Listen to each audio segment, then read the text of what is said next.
정치쇼.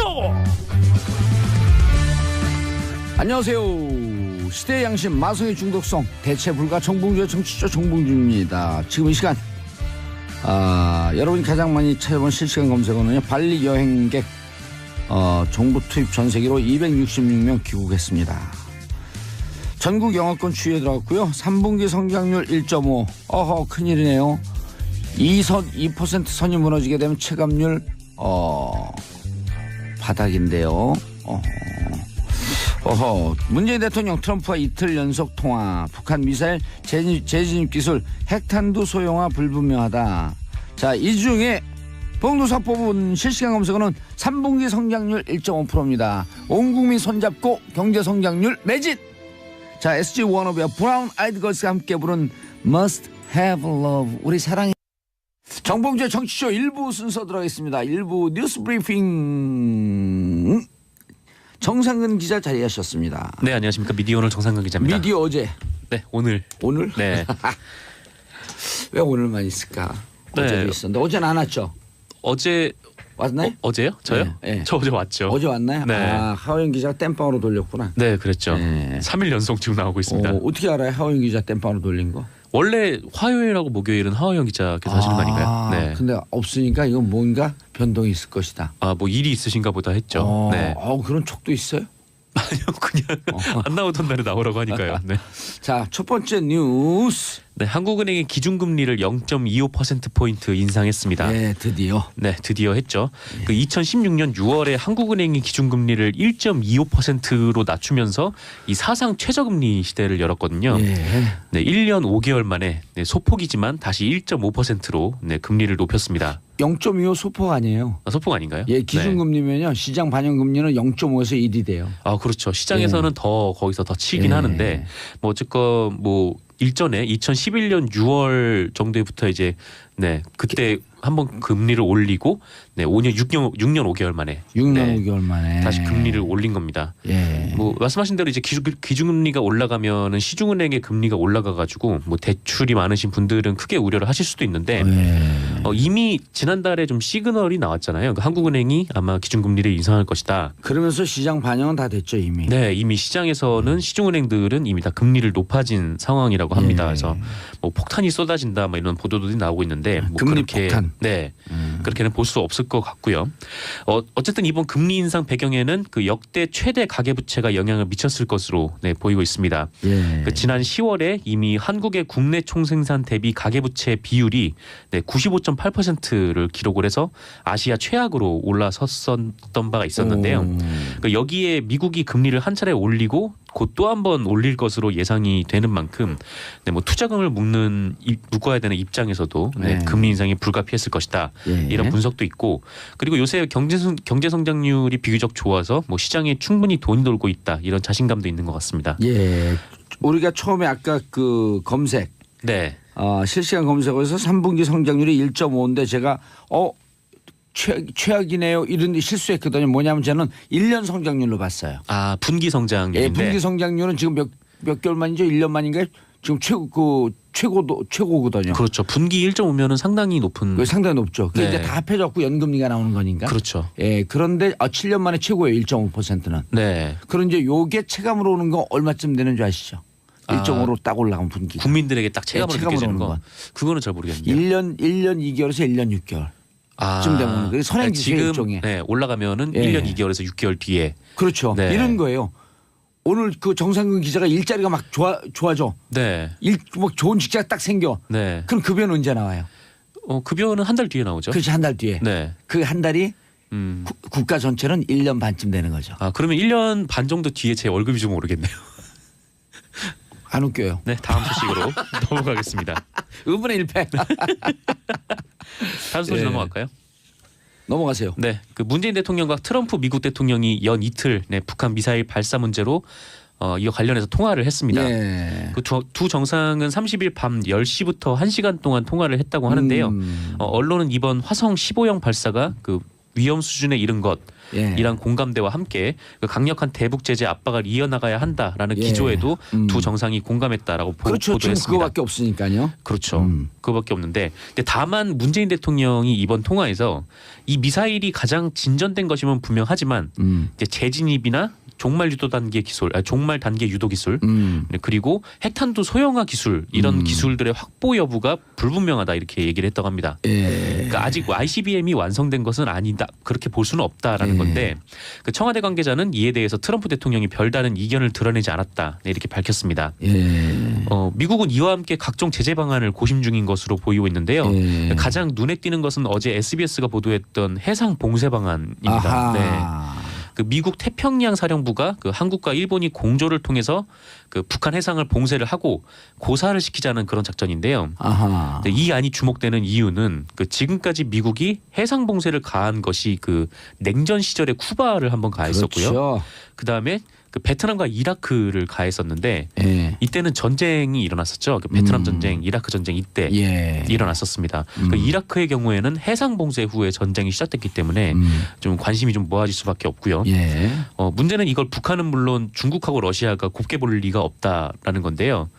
아무래도 중국하고 우리나라는 서해에서 그 해상 국경을 마주하고 있기 때문에 예. 네, 뭐 중국의 반발이 좀 예상이 되고 북쪽에도 러시아 바다가 있어서 좀 한국 입장에서는 그 이런 요청이 올 경우에 예.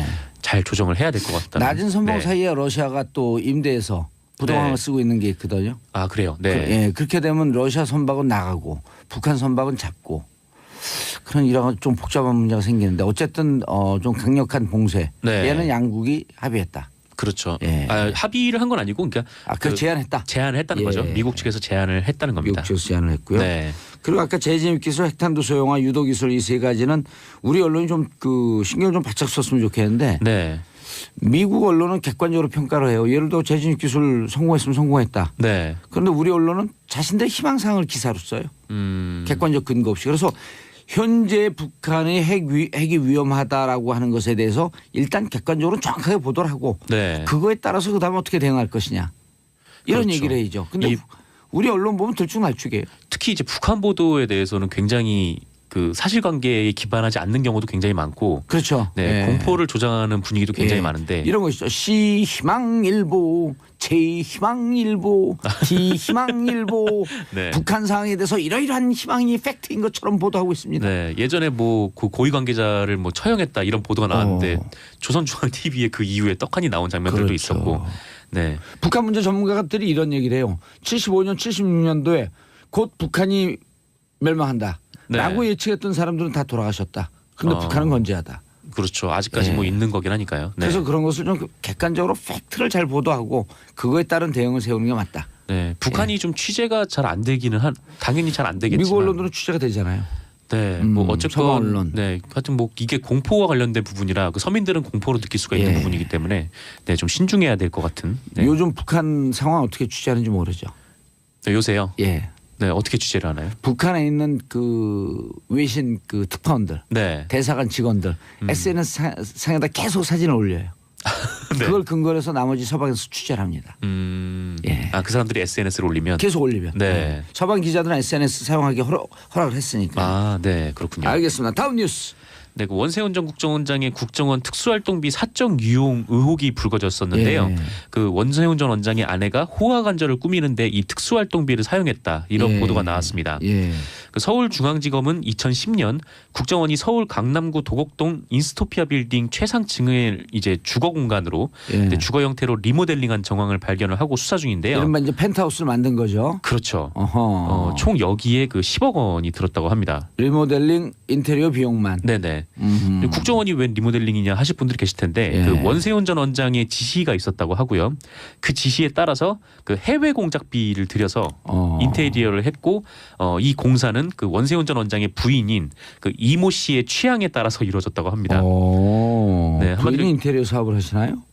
인테리어 사업을 하는 건 아닌데 한마디로 예. 이 원세훈 전 원장의 부인이 이 공간을 썼다는 거죠. 예. 어떻게 썼냐면은 결국에 이 10억 원을 들인 인테리어를 들인 이 공간은 그 부인 이모 씨의 사교 모임 장소로 쓰였다고 합니다. 아 살고 그런 건 아니고요. 네, 사는 건 아니고 집처럼 꾸민 다음에 일종의 친목 모임 형태로 일종의 프라이빗 바를 만든 거네요. 그렇죠. 뭐 그런 셈인데 그거를 이제 국가 예산을 써서 만들었다는 게 이제 큰 문제가 된 건데요. 아, 그 프라이빗 바는 원래 바는 술집 이름도 있지만 이렇게 바 이렇게 기둥도 있잖아요. 네. 그 철장을 바라 그러거든요. 네. 남편 철장 갈 거 기시감이 있었나? 아, 그때부터요? 예. 네. 굉장히 오래전 얘기긴 한데 이 인스토피아 빌딩이 국정원 소유 건물이라고 합니다. 그래요? 네. 와. 국정원 소유 건물이라고 하고요. 이 한 층 넓이가 823제곱미터, 그러니까 한 250평 정도 되죠. 오호. 네, 원래 이 건물에는 그 국가안보전략연구원, 국정원 산하의 연구원이 들어가 있고 이번에 압수수색 됐던데요. 네네. 그리고 나머지 층은 임대를 하고 있는 상황인데요. 여기에 이제 맨 마지막 그 맨 꼭대기에 이제 펜트하우스를 리모델링을 해서 사적으로 이용을 한 거죠. 임대를 준 것도 아니고요. 네. 이야. 이 더 황당한 거는 이거를 당시에 일부 언론이 이걸 보도를 했었거든요. 예. 그 1빌딩 관사를 그 원세훈 전 원장이 사적으로 이용하고 있다 이런 보도가 나왔었대요. 어느 언론에서요? 어느 언론인지는 제가 정확하게 잘 모르겠는데, 네 어쨌든 그런 게 취재가는데 미디어 오늘이? 네 찾아보려고 했는데 아침에 급해서 다 찾지 못하고 나왔습니다. 미디어 어제네. 오늘은 맞고요. 네. 오늘 찾다가 못 찾을 거기 때문에. 네.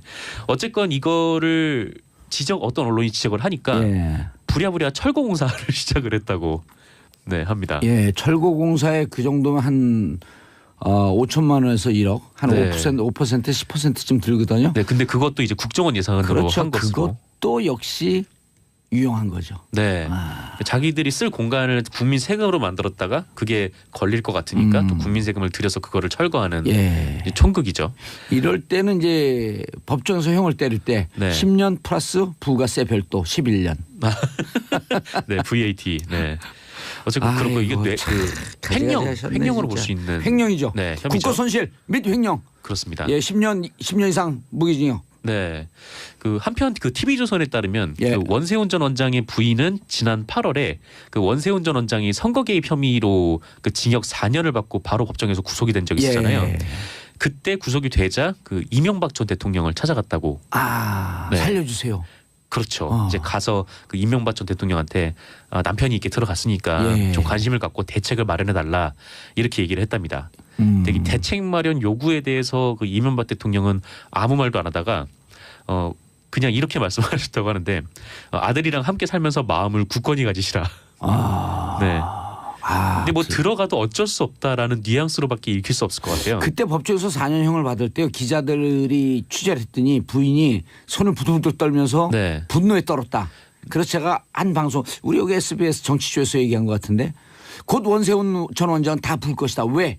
징역은 혼자 사는 게 아니라 가족이 함께 사는 것이다. 네, 그렇죠. 특히 이 그 원세훈 전 원장의 부인이 예전부터 굉장히 유명하신 분이었다고 해요. 네. 국정원 부원장으로까지 불렸다고. 뭐 성격 하시는 분이니까요. 네. 그래서 뭐 그날 이제 법정 앞에서도 이게 뭐 원세훈 원장 혼자 한 거냐 막 이렇게 소리를 지르면서. 그 정상근 기자가 취재한 거예요, 그게? 아니요, 이제 그때 보도에 많이 나왔어요. 네. 좀 직접 취재한 건 거의 없으신가 봐. 미디어 쪽 관련해서 물어봐 주십시오. 어쨌건 그렇고요. 네. 어쨌건 지금 원세훈 전 원장의 부인은 이명박 전 대통령을 이렇게 만난 이후에 그 이명박 전 대통령이 위로조차 하지 않더라 이렇게 주변에 하소연을 하고 다니셨다고 합니다. TV조선 보도예요? 네, TV조선 보도입니다. TV조선에 쌈을 부추기네 양쪽에. 그러게요. 예, 모처럼 역할하고 있는 것 같아요. 네. 그러면은 곧 원세훈 원장 입에서 술 풀리듯이 술 얘기가 나올 수도 있죠. 네, 일단 뭐 가족분들이 굉장히 좀 분노를 한 것 같으니까. 알겠습니다. 지하철 9호선 파업. 네, 그 지하철 9호선 파업이 어제부터 돌입을 했습니다. 이것도 또 뭐 MB와 연관되어 있다. 기승전 MB.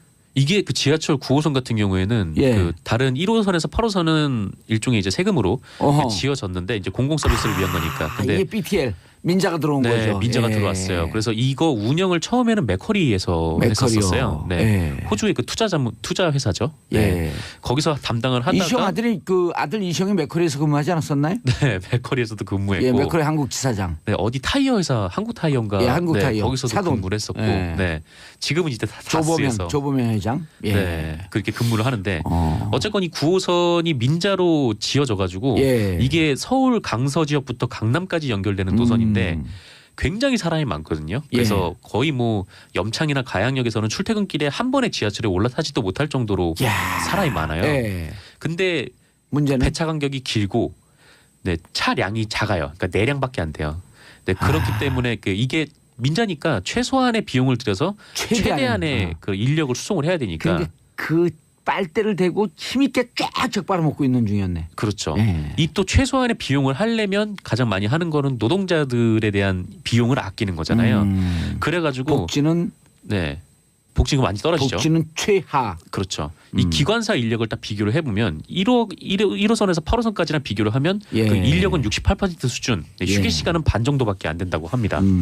어쨌건 게다가 또 그 역무원들 같은 경우에는 이 9호선은 혼자 일하는 역도 있다고 해요. 예. 네, 지금 뭐 그런 상황입니다. 혼자 일하는 데가 있어요? 그 안전사고 나면 또 이게 그 책임지라 그럴 거 아니에요. 만약에 안전사고 나지 말아야 되지만. 그렇죠. 요새 뭐 테러 위협 막 이런 게 문제인데 테러 위협은 고사를 하고 뭐 혼자 밥 먹으러 갈 시간도 없는 거예요. 어머머머. 네, 어쨌건 그런 문제들이 있다고 하고요. 어떻게 MB의 흔적이 곳곳에 남아 있을까 이렇게. 그러게요. 아무래도 이 공공 서비스 같은 관련 부분들을 이제 민자로 지어버리면 뭐 민간 기업 입장에서야 수익을 내야 되니까요. 맞아요. 근데 또 뭐 수익을 내든 안 내든 계속 또 세금은 또 민간 기업을 보조를 하고 있는 상황이거든요. 네. 그래서 국민 돈 들여서 국가 세금으로 네. 민자 기업 매겨 살리고. 그렇죠. 그런데 노동자들 복지는 최하고. 그거를 이용하는 고객들은 굉장히 어려운 상황에 놓여 있는 거고요. 알겠습니다. 네. 인사하시고요. 네, 감사했습니다. 예, 와일드쇼 12월 15일 금요일 오후 2시 송년 특집 와일드쇼 합니다. 목동 SBS 1층 락 스튜디오고요. 15일 금요일 오후 2시입니다. 제가 진행하고 주진우 기자, 김용민, 안민석 더불어민주당 의원, 정봉조 친구들. 아하, 이 사람들하고 내가 친구야. 방청 신청은 문자로 샵 1035, 짧은 건 50원, 긴 건 100원.